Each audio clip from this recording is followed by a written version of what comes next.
모든 스포츠가 그렇듯 격투기에도 남들보다 한 발 앞서기 위해 규칙을 어기고 몰래 약물을 복용하는 선수들이 있습니다.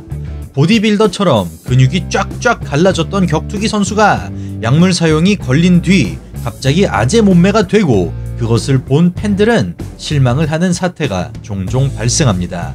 약물을 잘못하면 머리도 빠지고 여유증이 생겨 가슴도 나오고 심지어 잘못하면 심장마비로 사망까지 할 수 있는데 도대체 왜 하는 것일까요?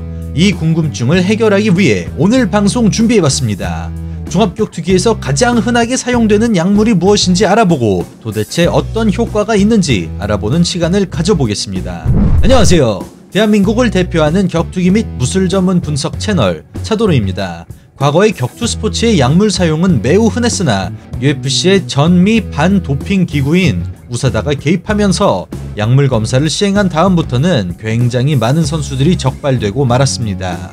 2019년 5월 전 벨라토르 라이트급 챔피언인 마이클 챈들러 선수는 UFC 도핑 제도가 무서워서 일부러 벨라토르를 찾는 선수들이 많다고 폭로합니다.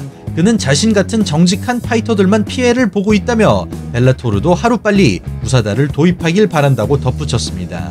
하지만 확실히 격투계도 과거에 비해 굉장히 많이 변했습니다. 요새는 세계적으로 상당히 많은 격투기 단체들이 공정한 경쟁을 위해 최선을 다하고 있는 추세입니다. 그럼 본격적으로 약물이 정말로 싸움 실력, 다시 말해 격투 능력에 도움이 되는지 알아보겠습니다. 지난 2018년 재미난 통계 자료를 분석하는 통계 사이트인 더 스태츠존에서 이 궁금증을 해결해 주었습니다. 스태츠존은 약물을 사용하다 적발된 격투기 선수의 약물 사용 전과 후의 승률을 비교하여 스테로이드가 격투기 선수 전적에 미치는 영향을 알아봤습니다. 이 차트를 보시면 왼쪽에 있는 승률 퍼센트가 약물 전 승률이고 오른쪽에 있는 퍼센트가 약물 적발 후 승률입니다. 대부분 선수들은 약물에 걸린 다음 승률이 눈에 띄게 확 내려갔습니다. 이 분석이 올라왔을 당시 날짜를 기준으로 약물에 적발된 선수들의 평균 승률은 78%였습니다. 하지만 약물에 걸리고 나니 이들의 평균 승률은 45%로 확 떨어졌습니다. 대충 봐도 약물이 격투기에 도움이 된다는 것을 알 수 있습니다. 저희 채널에서도 약물 전과 후 차이가 너무 심하다고 소개한 적이 있는 선수이죠. 안토니오 빅풋 실바 선수의 통계 자료를 보시면 남성 호르몬 적발 전에는 승률 75%를 기록한 실바 선수, 하지만 적발 뒤엔 14%로 심할 정도로 내려갔습니다. 스트라이크 포스 웰터급 챔피언이자 판크라스 미들급 챔피언 출신인 과거 UFC 파이터인 네이트 마쿼트 선수도 약물 전과 후의 전적이 심하게 차이가 나는 파이터입니다. 마찬가지로 남성 호르몬을 투약한 마쿼트 선수의 약물 적발 전 승률은 72%였는데요. 적발 후에는 36%로 급격히 떨어지고 결국 은퇴를 하고 맙니다. 그 외에도 과거 UFC 헤비급 파이터인 라바 존슨 선수의 승률은 71%에서 25%로 전 UFC 선수이자 전 벨라토르 미들급 챔피언 헥터 롬바드 선수는 승률 93%에서 0%로 추락합니다. 하지만 여러분, 이 규칙에도 예외가 있습니다. 약물에 적발되고 오히려 전적이 더 좋아진 선수들도 있는데요. 인류 역사상 최강 여성 파이터 중 하나로 평가받는 크리스 사이보그 선수 같은 경우에는 2011년에 야마나카 히로코 선수를 1라운드 16초 만에 KO 시켜버렸습니다만 커팅에 주로 사용되는 약물인 윈스트롤 사용 흔적이 발견되어 그녀는 징계를 받게 되고 경기는 무효 처리가 됩니다. 이 사건으로 1년 반 동안 쉰 크리스 사이보그 선수는 10연승을 기록합니다. 2016년에 또 한 번 약물 사용에 걸리긴 합니다만 사이보그 선수는 건강 때문에 해당 약을 복용하는 것이라고 주장했고 의사에게 받은 처방전도 있어 약물 사용이 허가되었습니다. 사이보그 선수는 약물 적발된 다음에 더욱 강해졌다고 표현하기 애매한 부분이 있기는 하네요. 스포츠계에선 건강 문제로 어쩔 수 없이 운동에 도움이 되는 약을 먹어야 하는 선수들이 몇 있긴 합니다. 조금 더 직설적으로 표현하자면 금지된 약물을 복용하면서 경기에 임할 수 있는 선수들이 몇 존재한다는 것입니다. 상당히 오랜 기간 동안 이슈가 된 부분이긴 한데 아직까진 뚜렷한 해결책이 없는 부분입니다.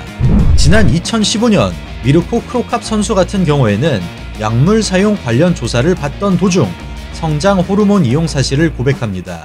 그는 부상당한 어깨 치료에 아무것도 도움이 되지 않아 마지막 지푸라기를 잡는 심정으로 성장 호르몬과 혈장 주사를 투여했다고 털어놓았습니다.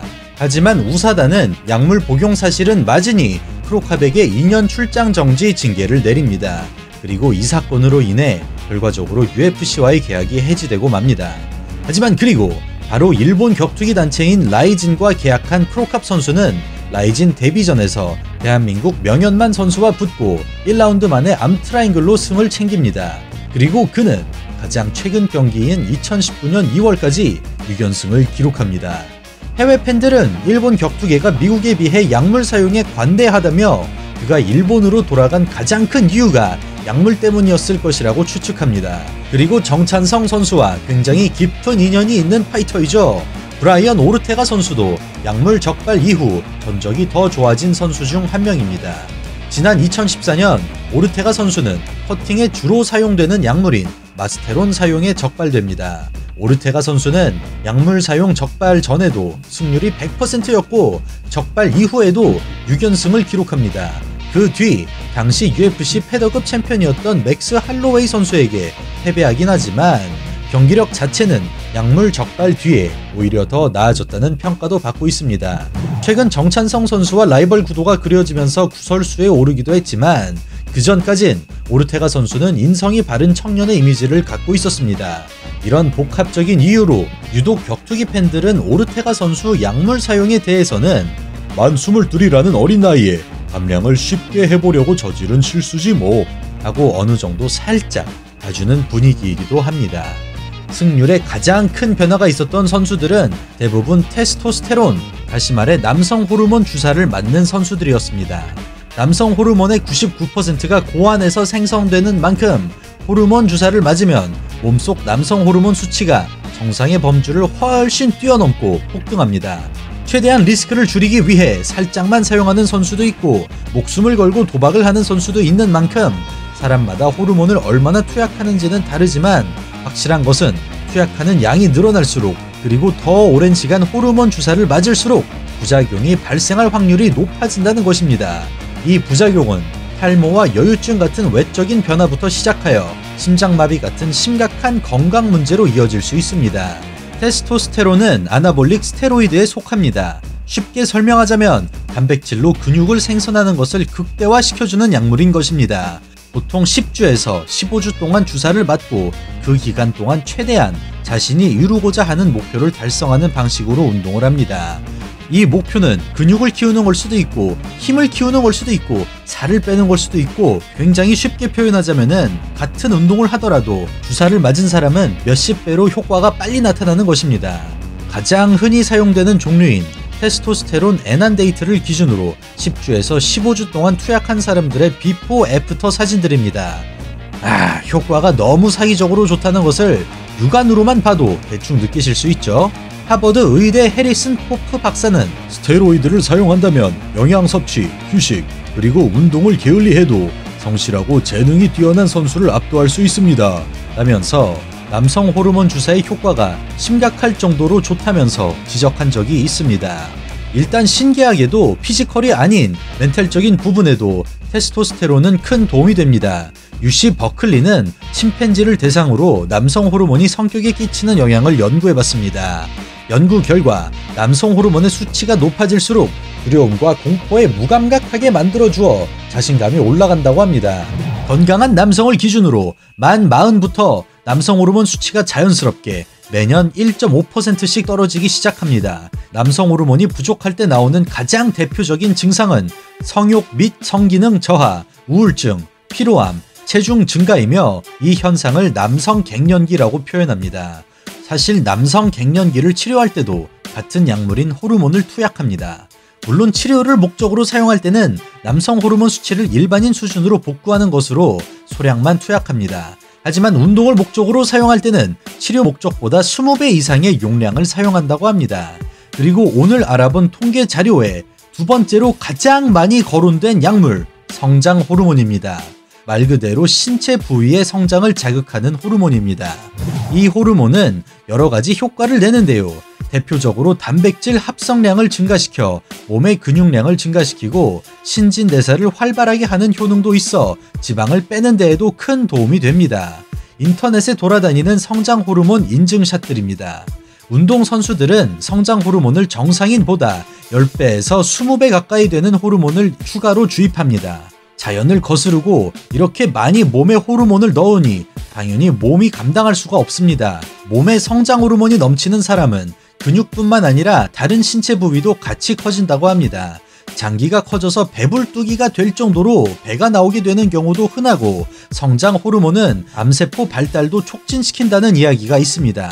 오늘 이야기를 종합해보자면은 가장 흔하게 사용되는 약물인 성장 호르몬이나 남성 호르몬이나 싸움 실력과는 직접적인 영향은 없지만 힘, 민첩성, 회복력, 체력 등 너무나도 다양한 부분에서 그 능력을 극대화시켜주기 때문에 파이터들을 더욱 강한 운동선수로 만들어준다는 사실을 확인할 수 있었습니다. 개인적으로 스포츠라는 시장 자체가 있는 이유는 스포츠가 재미있기 때문이고, 스포츠가 재미있는 이유는 그 경기가 공정하기 때문이라고 생각합니다. 그래서 저는 스포츠에서 공정성을 제거하면 재미도 잃고 실망한 팬들도 떠나게 될 것이라고 생각합니다. 오늘은 평소와는 살짝 다른 컨텐츠를 해봤는데요. 다음에는 더욱 신박한 내용으로 인사드리는 차도로 되겠습니다. 그럼 내일 또 인사드리겠습니다. 감사합니다.